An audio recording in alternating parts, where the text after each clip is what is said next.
Why is it that plenty of automakers are seemingly killing their own brands lately? We've seen different brands ending beloved models that we've grown to know and love for decades, and some brands even going as far as to not listening to its own community. Yes, the people who buy these cars. This behavior has been apparent with many brands, not just the German one. Dodge themselves ended their flagship car to move on to this.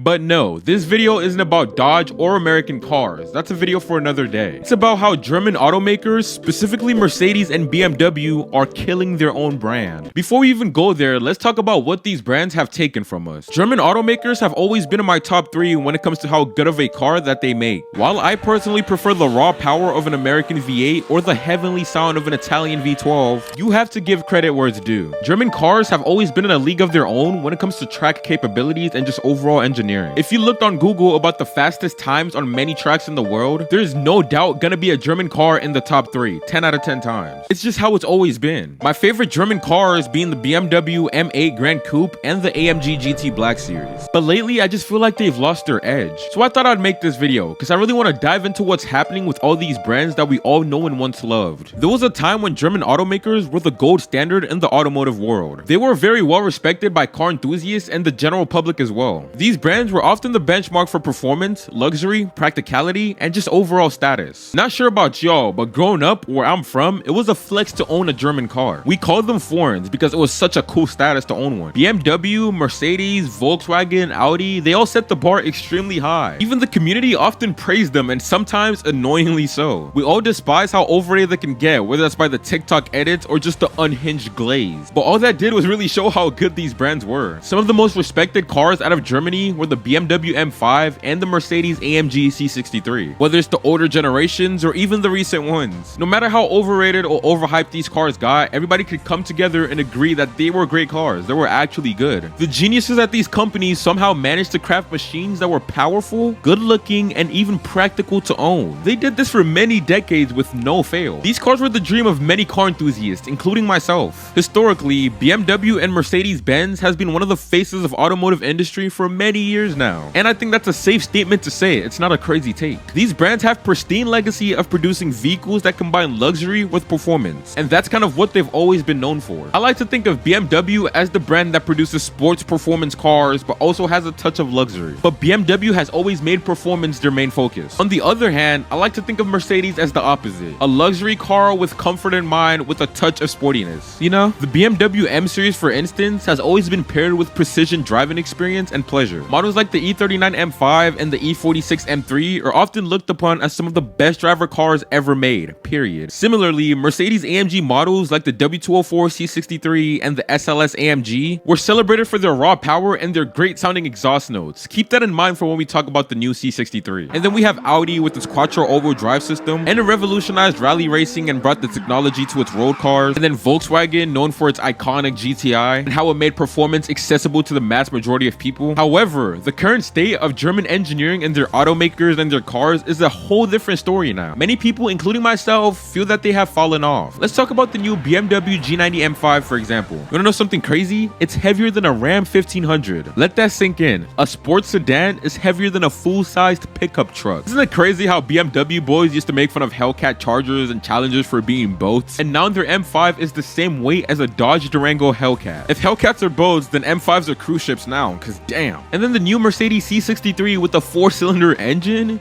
Excuse me? It sounds like absolute dog shit. It's even bad to the point where inside the cabin, there's fake exhaust noise to compensate for how terrible it sounds. I'm sure you've already heard it, but let me make your day slightly worse by playing it again for you. Just listen.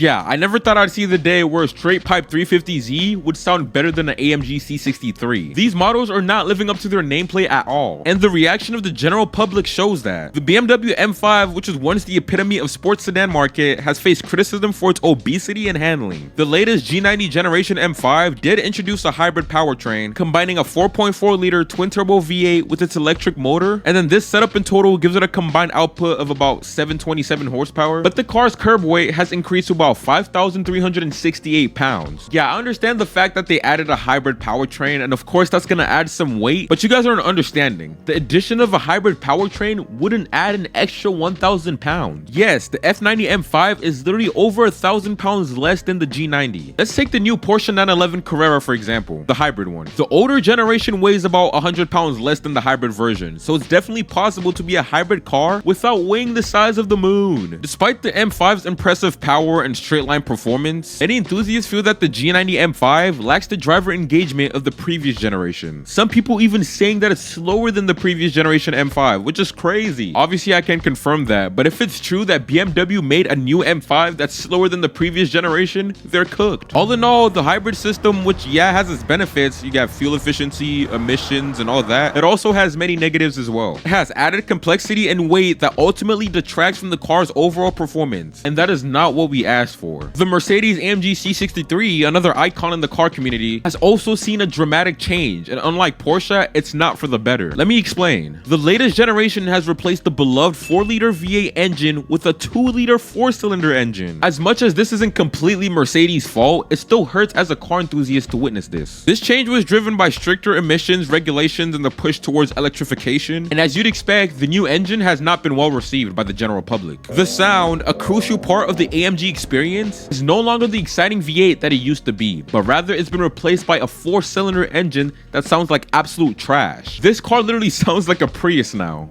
a C63. Sounds like a Prius. It just hurts, and Mercedes sees that. This article saying, a new report from blog MB Passion also claims sales demand for the new 4-cylinder C63 is close to zero, with staff at Mercedes-Benz dealerships in Germany saying they did not even know of a single order from their colleagues. Nobody wants a 4-cylinder C63. It doesn't matter if it's faster and more powerful, it just takes away from what the car once was. It's a cool car, yeah, but you can't give it the nameplate of a car that had a legacy for many years, just because you want more sales. We can see right through that. You see how that backfired? And that's a trend that many automakers are starting to do. For instance, BMW given the M340i, the M550i, the M840i, the M Performance nameplate just so it could sell more. It's just as silly as Mercedes giving a 4-cylinder to a C63. Yeah, like I said earlier, Mercedes knows that people don't want this car, so hopefully they can learn from this and actually make a good car. So, post-production Chisholm here. So I'm currently editing the video that you guys are watching right now. The German automakers video, yeah, that video.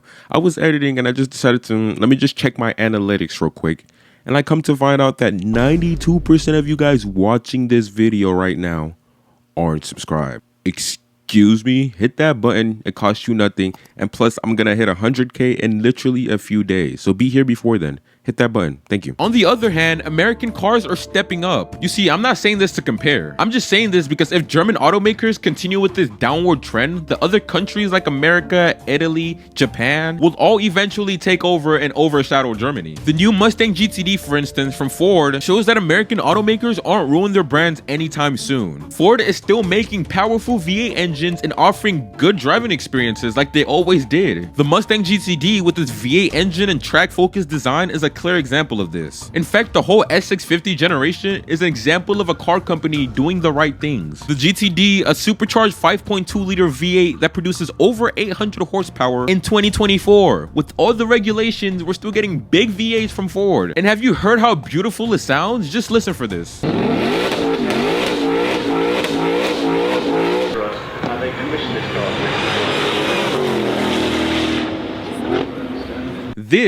This is what we want as car enthusiasts. We don't want speakers for exhaust. German automakers seem to be losing sight of what made their cars special in the first place. They're focusing more on meeting regulatory requirements and expanding their appeal to a broader audience rather than keeping to its true history. It's ironic because they're trying to appeal to a wider audience and make more money, but doing this literally only hurt their sales. And we can only hope it continues until they actually put their foot down and actually do what the people are asking for. The driving focus and just the driving experience, which was once the primary selling point for BMW and Mercedes-AMG, has taken a backseat to other considerations. Now they're focused on efficiency, comfort, practicality. Yeah, those are cool in cars, but if we really wanted all those, we could have gone a Tesla or an Accord. Nobody wants to spend all that money for a fast Camry. Honestly though, I don't think BMW and Mercedes are all the way cooked. Yeah, I mean, yeah, they're messing up big time, but they can all be saved. Yeah, just with a couple things, they could actually save their brand again. All they need to do is listen. That's it. We are the ones buying these cars, so we know what we want from from these cars. Don't go trying to appeal to the people who could care less about your brand, because it makes it seem that you guys care more about them than us, the people who actually want to buy your brand, your core consumers. Yeah, it's going to be hard to gain that momentum again, but as long as these companies see that they're not making as much money as they typically do, and their new models aren't selling well, they have no choice but to listen. There is hope, but again, all they have to do is listen to the community. It can't be that hard, right? I mean, yeah, they can still make these cars appeal to the vast majority of people, but just don't give it the nameplate of cars that have years of legacy, you know what I mean? That's exactly how the downfall begins. To wrap up, I just feel like German automakers have lost their way. The new models are a far cry from their iconic predecessors, and the community is just not happy. And meanwhile, we have brands like Ford, McLaren, Ferrari capitalizing on this gap and gaining ground. If German automakers want to save their brand, they need to listen to the customers that they are trying to serve. Emission laws don't mean you have to destroy your whole brand. There are many ways to innovate and meet regulatory requirements without compromising on what makes these cars special. What do you guys think? Are German automakers really falling off, or is this just a phase? Let me know in the comments below. I really hope these brands can get their shit together, because I really love them, and I'm sure you guys do as well. So let's just hope it's a one-off and they could drop a banger of a car next. I did make a video on multiple annoying car trends that manufacturers do, so if you want to watch that, click the screen now. Take it easy, my friends. Peace.